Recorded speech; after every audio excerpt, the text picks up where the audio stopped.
¿Qué tal? Nuevamente nos encontramos para estudiar la palabra del Señor. En esta oportunidad vamos a estudiar la teología del pacto, el pacto de gracia, este pacto en el cual la iglesia se encuentra bajo este pacto de gracia, pero para entender bien lo que es el pacto de gracia tenemos que ver lo que dice la Escritura con un pacto anterior a este. El primer pacto que aquel que hizo Dios con Adán, con el primer hombre, que es conocido como el pacto de obras. Si bien no vamos a encontrar la palabra pacto en los primeros 3 capítulos de Génesis, pero sí vamos a ver que realmente existió un pacto entre Dios y Adán, que Dios hizo un pacto con Adán, que es conocido como el pacto de obras, repito. Este pacto de obras que Adán no pudo cumplir, este pacto de obras que tenía una recompensa si Adán cumplía con la demanda de aquel pacto, porque todo pacto tiene una demanda y todo pacto tiene una recompensa, pero también todo pacto tiene un castigo o una sanción si no se cumple esa demanda de parte de aquel que recompensa, en este caso Dios. ¿Cómo podemos entender que existió verdaderamente un pacto? ¿Cuáles son los indicios que realmente existió un pacto entre Dios y la criatura Adán? Vemos en Génesis capítulo 2, versículo 8, dice: Y Jehová Dios plantó un huerto en Edén, al oriente, y puso allí al hombre que había formado. Dice que no dice la Biblia que Dios creó a Adán en el Edén, sino que Dios puso a Adán en el Edén. Cuando dice puso allí al hombre que había formado, está determinando que lo puso allí con un propósito, porque Dios todo lo hace con un propósito, y Dios lo puso en el huerto del Edén, a Adán, con un propósito. Pero ¿cuál es ese propósito? ¿O para qué lo puso Dios a Adán, aquel hombre que Dios había formado en el huerto del Edén? En el mismo capítulo 2, pero en el versículo 15 de Génesis, vemos que dice el propósito, nos revela el propósito. Tomó pues Jehová Dios al hombre y lo puso en el huerto del Edén para que lo labrara y lo guardase. 2 funciones que debía cumplir este hombre llamado Adán, este primer hombre creado por Dios, para que labrara y guardase el huerto del Edén. Estas palabras en el original hebreo, en el cual fue escrito todo el Antiguo Testamento, estas son las mismas palabras que se usan para describir cuál era la función del sacerdote, cuál era la función que debía cumplir el sacerdote en el tabernáculo, aquel tabernáculo del antiguo pacto. Estas palabras en el original griego son primero, labrar significa servir, el sacerdote debía servir en el tabernáculo, y la otra palabra, guardar, significa cuidar. El sacerdote debía servir en el tabernáculo, servirle a Dios en todo lo que tenía que hacer, pero también cuidar y guardar la santidad y la pureza de aquel altar en donde Dios manifestaba su gloria. Entonces podríamos decir que Dios lo puso a Adán en el huerto del Edén, según Génesis 2:15, con un propósito. El propósito era de cumplir una función sacerdotal. Dios a Adán lo nominó o lo puso como, también podemos entender que lo puso como cabeza federal. Primero, determinamos que Dios hizo un pacto con Adán, primero porque Dios lo puso con un propósito, para que cumpliera una función. Segundo, porque Dios a Adán lo puso como cabeza federal. ¿Qué significa esto? Cuando Dios hace un pacto, lo hace con una persona que representa a muchas otras, o a un pueblo. Dios siempre pactó con una persona que representa a muchas personas. Y esto lo podemos ver muy claramente en Romanos capítulo 5, versículo 12. Romanos capítulo 5, versículo 12 dice: Por tanto, como el pecado entró en el mundo por un hombre, y por el pecado la muerte, así la muerte pasó a todos los hombres, por cuanto todos pecaron. Acá está diciendo que Adán fue la cabeza federal que representó a todos los hombres del mundo, a toda la humanidad, a toda la raza humana. Y por el pecado de Adán entró en el mundo el pecado a todos los hombres, y así también la muerte, por cuanto todos pecaron. Ya todo ser humano nace con la condición pecadora, bajo la naturaleza pecaminosa, bajo la naturaleza de pecado. Es por eso que el apóstol Pablo lo llamaba a Cristo también como otra cabeza federal. Cristo es el segundo Adán, y todos los que están bajo esa cabeza federal de Cristo, todos los creyentes, están bajo el pacto de gracia. Pero ya vamos a ver más adelante el pacto de gracia. En Romanos 5:12 lo que vimos es que por el pecado de Adán todos los hombres nacieron ya bajo la condición de pecado. Esto lo muestra claramente que Adán era un hombre de pacto, que Dios lo puso como una cabeza representativa o federal.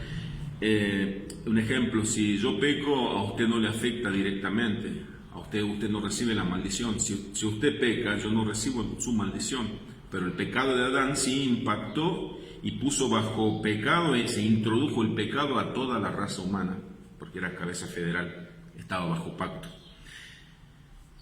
En 1 Corintios 5:22 dice, porque así como Adán todos mueren, el primer Adán, cabeza federal, todos mueren, también en Cristo todos serán vivificados. A ver, aquí vemos claramente las dos cabezas federales, Adán y Cristo. Todo hombre por naturaleza nace bajo Adán, bajo la cabeza federal de Adán, y nacen ya en pecado y condenación. Pero en el nuevo nacimiento nacen en Cristo y están bajo la vida, no bajo la muerte, bajo la bendición, no bajo la maldición. Todos los hombres están bajo Adán o bajo Cristo. Número 3, porque sabemos que Adán es un pacto con Dios, porque Dios lo puso a cumplir una obligación de obediencia, bajo la ley de obediencia. Adán debía obedecerle a Dios. Dios le puso con una misión global o general, una misión que Adán debía llenar la tierra con su descendencia, pero también debía extender esa creación y cuidarla. ¿Y cómo hizo Dios esa creación? ¿Cómo hizo Dios al hombre perfecto y santo? Y debía multiplicarse y llenar la tierra con la misma naturaleza a la cual Dios la creó. Pero a causa del pecado, entendemos que aquello que Dios lo hizo perfecto, el pecado lo degeneró. Es por eso que el hombre después tiene que ser regenerado. Pero para cumplir esa misión tenía que ser probado por medio de la obediencia, y Adán no pudo cumplir. Adán desobedeció a Dios. Número 4, sabemos que Adán estaba bajo pacto porque todo pacto tiene una recompensa, una promesa de recompensa. ¿Qué le había prometido Dios a Adán? Vida eterna. ¿Y dónde lo vemos eso? En el mismo capítulo 2 de Génesis, pero en el versículo 17, Génesis 2:17, dice, más el árbol de la ciencia del bien y del mal, Dios le dijo, más del árbol de la ciencia del bien y del mal no comerás, porque el día que comieres, ciertamente morirás. O sea, ¿qué sucedía si Adán no desobedecía a Dios? Iba a vivir eternamente. Esa era la recompensa, vivir eternamente en el paraíso que Dios le había creado para Adán. Y Adán le desobedeció, por lo tanto murió espiritualmente, recibió la maldición. Y vemos que en este árbol estaba la recompensa. Si no comía de ese árbol, tenía vida eterna. Esa era la recompensa. Entonces, por estos cuatro puntos que acabo de detallar, podemos asegurar que Adán estaba bajo pacto. Dios había hecho un pacto con Adán, que es conocido como el pacto de obras. Ese pacto que Adán no pudo cumplir, ese pacto que Adán falló, y por lo tanto se introdujo la naturaleza humana quedó bajo la condición de pecado y maldición, y por lo tanto de condenación. La desobediencia de Adán trajo muerte a la humanidad, trajo una naturaleza corrompida. El pecado de Adán se extendió a toda la raza humana, y aquel albedrío quedó bajo la esclavitud del mal. El hombre no está capacitado para elegir lo bueno ni buscar a Dios. El hombre está totalmente inhabilitado para hacer obras buenas, y todo hombre nació y estaba bajo la condenación del pecado, como ya dije anteriormente. Entendiendo lo que es el pacto de obras, muy brevemente resumido y explicado con los textos en Génesis 2 y Corintios 15:22, entendiendo que Adán, este primer hombre, dejó a la naturaleza humana bajo la condición de pecado y condenación, ahora vamos a ver el pacto que Dios hizo con Cristo.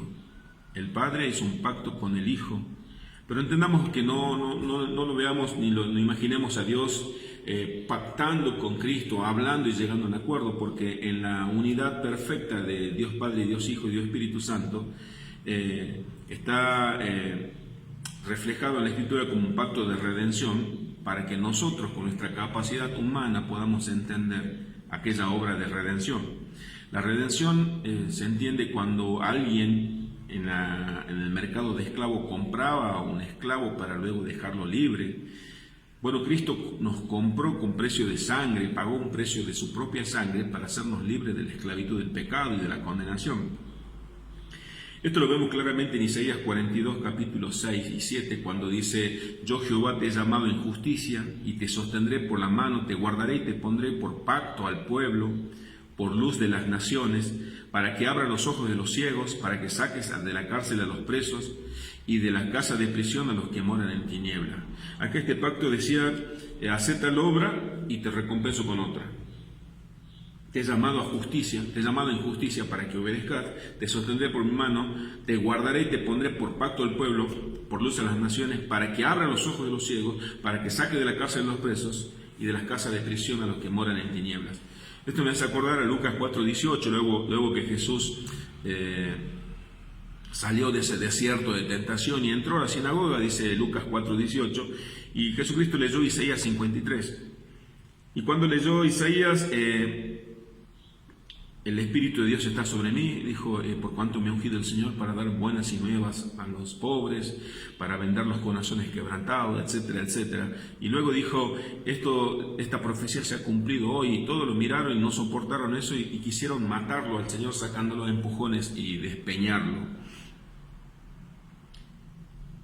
Estaba diciendo Jesucristo que Él vino a deshacer y a cumplir lo que Dios había profetizado por medio de Isaías, que Él iba a ser aquel hombre que Dios iba a poner por pacto para su pueblo. En Isaías 49:8 dice, Dios promete restaurar a Sión. Así dijo Jehová, en tiempo aceptable te oí, en el día de salvación te ayudé y te guardaré y te daré por pacto al pueblo, para que restaure la tierra, para que heredes asoladas heredades. Está hablando de Cristo, lo mismo que Isaías 42, Isaías 49 vuelve a hablar de Cristo, vuelve a hablar del Mesías prometido. Aquel Mesías prometido en Génesis, ya en Génesis 3, luego del hombre recibir la maldición, del hombre y la mujer cuando recibieron la maldición a causa del pecado, Dios también había prometido una restauración por medio del Hijo de la mujer, por medio de Cristo. Isaías 53:10 dice, con todo esto Jehová quiso quebrantarlo, sujetándole a padecimiento, cuando haya puesto su vida en expiación por el pecado, verá linaje, vivirá por largos días, en la recompensa, la voluntad de Jehová será en su mano prosperada, verá el fruto de su aflicción, el castigo de su Cristo y de su alma, y quedará satisfecho. Por su conocimiento justificará mi siervo justo a muchos, está hablando de la iglesia, y llevará las iniquidades de ellos, está hablando de nuestros pecados. Por tanto yo le daré parte con los grandes y con los fuertes repartirá despojo, por cuanto derramó su vida hasta la muerte y fue contado con los pecadores, habiendo él llevado el pecado de muchos y orado por los transgresores, dice su palabra en Isaías 53:12, el último. Cristo tuvo que pagar la deuda que Adán dejó en la naturaleza humana por causa de su pecado. Adán fracasó, pero Cristo obedeció.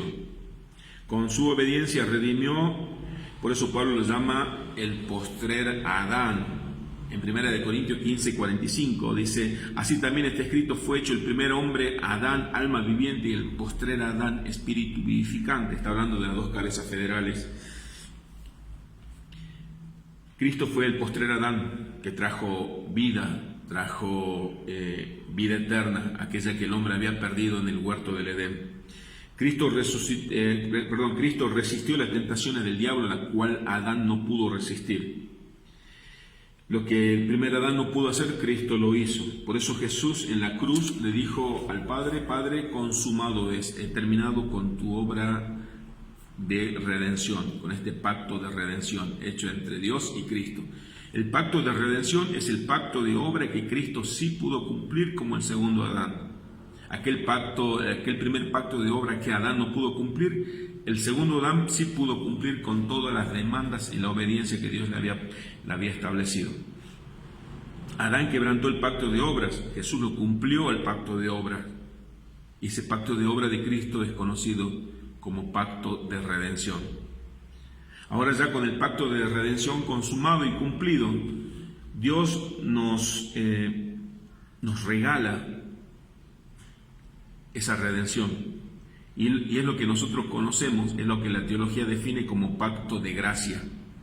El pacto de gracia es el pacto que Dios hace con los pecadores. Sí, escucho bien, con los pecadores.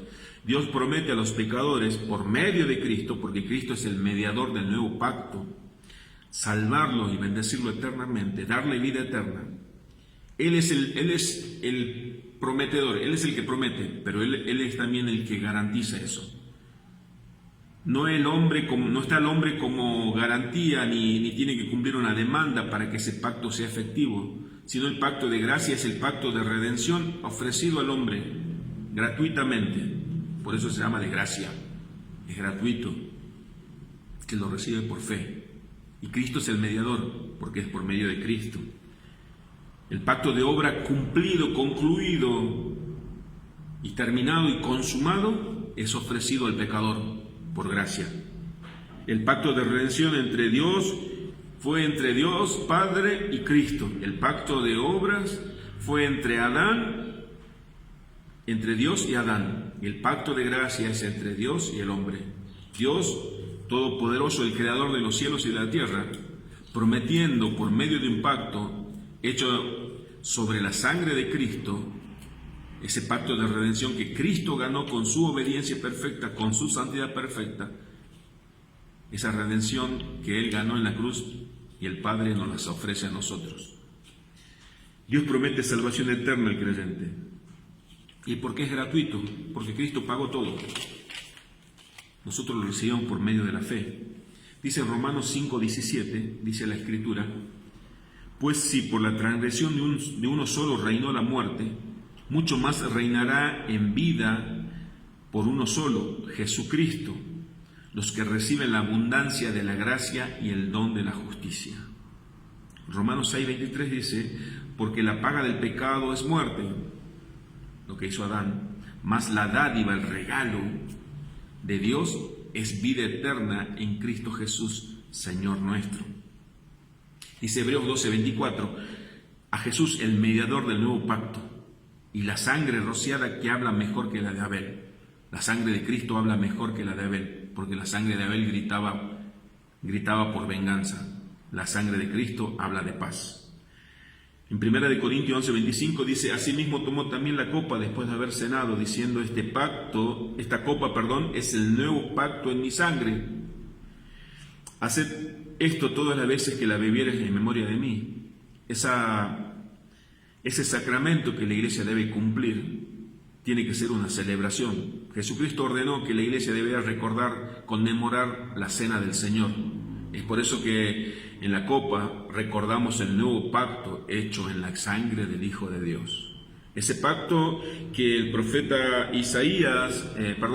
Jeremías decía: aquí vienen días, dice Jehová, en los cuales haré nuevo pacto con la casa de Israel y con la casa de Judá.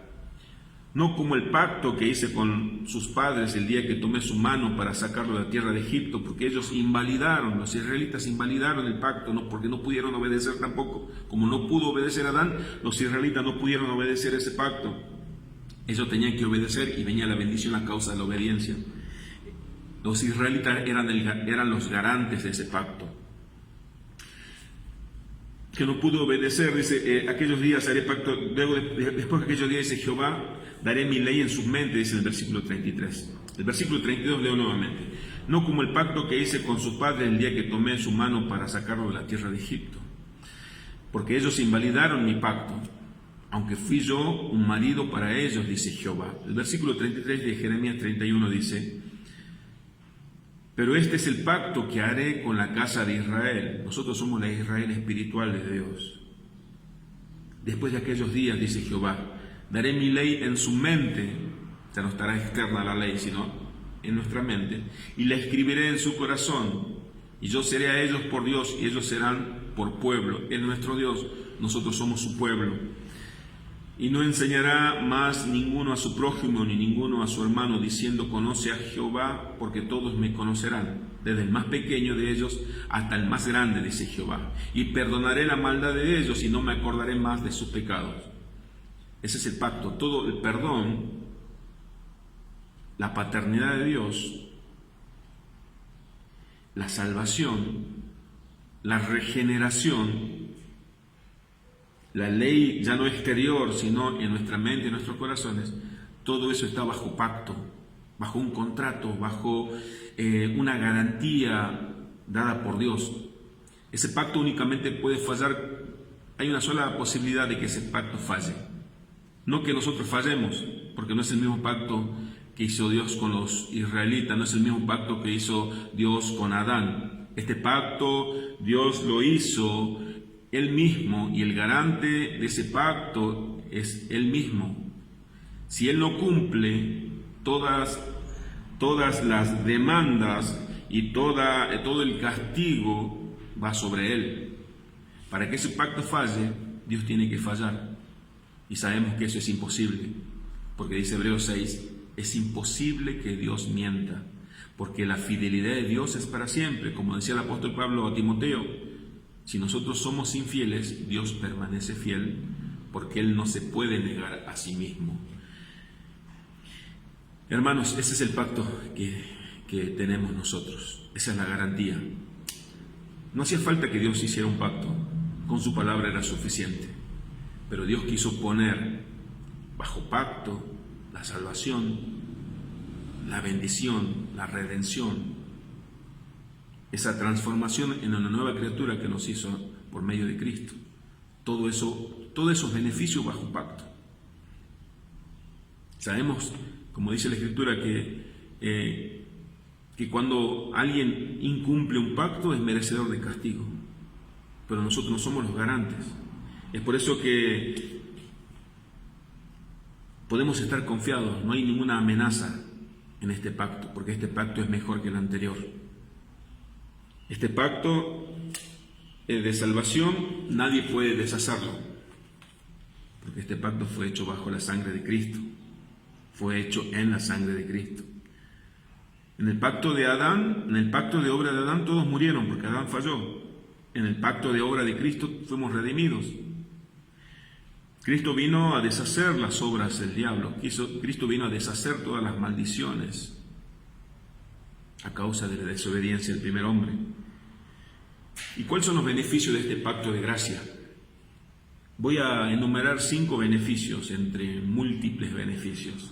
Número 1, el perdón de pecados y justicia perfecta. Todos para alcanzar aquella gloria de Dios o para acceder al cielo, a la gloria de Dios. Es necesario estar libre de pecados, perdonado de todos los pecados, en una santidad perfecta, pero también en una justicia perfecta. Porque nadie puede alcanzar la gloria de Dios solamente libre de pecado, porque es necesario también obedecer toda la ley de Dios, porque el pecado es el quebrantamiento a la ley de Dios. Para acceder a la gloria de Dios, en otras palabras, si usted muere hoy y para ir al cielo, es necesario estar libre de pecados, pero es necesario que usted haya obedecido los mandamientos de Dios. Quédese tranquilo, porque eso nosotros lo recibimos por medio de Cristo. Por medio de su gracia estamos libres de todo pecado, porque la sangre de Cristo nos perdonó de todos pecados. Y por medio del sacrificio de Cristo recibimos la justicia perfecta. Es como si usted y yo hubiésemos obedecido a la perfección con toda la ley de Dios. Dice su palabra que aquel que no cometió pecado, Dios lo hizo pecado para que nosotros fuésemos hechos justicia de Dios en él. Así como los pecados de Adán pasaron a toda la descendencia, la justificación de Cristo también. Romanos 5:1. Justificado pues por la fe, estamos en paz para con Dios por medio de Jesucristo. Número 2, el beneficio número 2, la nueva naturaleza y el crecimiento en esa nueva naturaleza. Dios nos hizo nacer nuevamente del Espíritu para no morir nunca más. Nuestra naturaleza fue transformada, aunque exteriormente seamos los mismos, interiormente hemos nacido espiritualmente, ese nuevo nacimiento, aquella regeneración. Aquella regeneración o esa nueva naturaleza o ese nuevo nacimiento nos da la capacidad a nosotros de discernir lo bueno y lo malo, nos da la capacidad a nosotros de buscar a Dios, de amarle a Dios. Dios puso de su Espíritu en nosotros. Esa mente que estaba antes entenebrecida a causa del pecado, hoy ha sido iluminada por medio de la manifestación del Espíritu de Dios en nosotros. Ese libre albedrío que estaba esclavizado al pecado y al mal, hoy nosotros estamos en libertad de elegir y discernir lo bueno. Somos nuevas criaturas, como dice en 2 Corintios 5:17. De modo, si alguno está en Cristo, nueva criatura es. Las cosas viejas pasaron, he aquí todas son hechas nuevas. Pero esa nueva naturaleza también tenemos que crecer, esa es nuestra responsabilidad. Crecer en esa nueva naturaleza es la santificación, es dar frutos evidenciales de una nueva naturaleza. Es lo que dice en Gálatas 5 cuando habla del fruto del Espíritu: amor, gozo, paz, paciencia, benignidad, bondad, fe, mansedumbre, templanza. Dios puso su Espíritu en nosotros, dice Romanos 8:15. Pues no habéis recibido el espíritu de adopción, pues no habéis recibido el espíritu de esclavitud para estar otra vez en temor, sino habéis recibido el espíritu de adopción, por lo cual clamamos Abba Padre. Y este es la cuarta virtud o el cuarto beneficio detallado. El tercero, adopción y preservación. Dice la Escritura que nosotros recibimos el espíritu de adopción, por lo cual clamamos a Dios, Abba Padre. Dios puso su espíritu en nosotros. Si somos sus hijos, tenemos que entender que Él nos protege, nos disciplina. Si somos sus hijos, Él no nos va a condenar. Jesucristo dijo: si ustedes son malos padres, dan buena dádiva a sus hijos, ¿cuánto más nuestro Padre, que es bueno, no nos dará buenas dádivas a nosotros? Es claro que sí nos disciplina, pero su castigo no es condenatorio. Su castigo es para perfeccionarnos, es para que seamos participantes de sus santidades, de su palabra. Filipenses 1:6 dice: aquel que comenzó en nosotros la buena obra, Él es fiel en terminarla, en perfeccionarla hasta el día de Jesucristo. Nosotros fuimos adoptados por Dios, pero también vamos a ser preservados por Dios, cuidados por Dios. Él nos va a llevar a ese crecimiento. Esa obra que Él la comenzó cuando llegó a nuestras vidas, Él lo va a terminar. Esa obra va a quedar terminada cuando Cristo venga a buscar a su iglesia y seamos glorificados a la semejanza de Cristo. Dios nos dice que este nuevo pacto es mejor que el pacto que invalidaron los israelitas, porque el prometedor y el garante es Dios, y no hay modo que este pacto falle. Sabemos que Dios es fiel, sabemos que Él no fallará. Dice su palabra en Romanos 8:1 que no hay ninguna condenación a los que están en Cristo Jesús. Ahora sí, el cuarto beneficio, la resurrección y la glorificación. Todos nosotros nos gozamos, nos maravillamos de las bendiciones terrenales o de las bendiciones temporales. Y eso está bien. Si alguien hoy está padeciendo una enfermedad y Dios hace un milagro y lo sana, está muy bien que nos gocemos, está muy bien que le agradezcamos a Dios. Está bien que nos maravillemos si Dios nos prospera en este mundo materialmente. Está bien si Dios hace que todas las cosas que hagamos prosperen. Pero lo que no está bien es que dejemos de contemplar las bendiciones eternas, la resurrección de los muertos. Pablo decía: si nosotros entendiéramos que no vamos a resucitar, seríamos lo más digno de lástima en este mundo. Porque si Cristo resucitó, la evidencia es que nosotros también vamos a resucitar. Pero si estamos vivos cuando Él venga, vamos a ser glorificados. Esa glorificación que nos dice que vamos a ser transformados en gloria, en la misma semejanza de Cristo. Vamos a ser más bellos que los ángeles. Ya el pecado jamás podrá tentarnos a nosotros. La Escritura dice que lo que ojo no vio, lo que oído no oyó, ni ha subido a corazón de hombre, son las que Dios ha preparado, son las cosas que Dios ha preparado para aquellos que le aman, para la iglesia. La bendición eterna es que viviremos eternamente con Dios, en una nueva creación, como una nueva criatura. Viviremos eternamente con Dios. Cuando celebramos la cena del Señor, lo que hacemos es recordar la promesa que Él va a venir a buscarnos. Es recordar que estamos bajo pacto en este mundo. Y ese pacto nos garantiza que un día vamos a estar con Él eternamente. Por eso en Apocalipsis capítulo 22, versículo 1 al 5 dice así: Después me mostró un río limpio de agua de vida, resplandeciente como cristal, que salía del trono de Dios y del Cordero. El versículo 2 dice: en medio de la calle de la ciudad y al otro lado del río estaba el árbol de la vida, que produce 12 frutos, dando cada mes su fruto, y las hojas del árbol, eran para la sanidad de las naciones, y no habrá más maldición, y el trono de Dios y del Cordero estará en ellas, y sus siervos les servirán, y verán su rostro, y su nombre estará en sus frentes, y no habrá allí más noche, y no tienen necesidad de luz de lámpara, ni de luz del sol, porque Dios, el Señor, los iluminará, y reinará por los siglos de los siglos. Amén. Qué beneficio tan maravilloso, qué beneficios tan grandes, qué promesas tan maravillosas, y están bajo pacto de cumplimiento. El nuevo pacto nos dice: yo perdonaré sus iniquidades, yo voy a perdonar sus pecados, y no me acordaré nunca más de ellos. Hermanos, Dios prometió, no solamente prometió, sino también que hizo un pacto con la iglesia por medio de Cristo.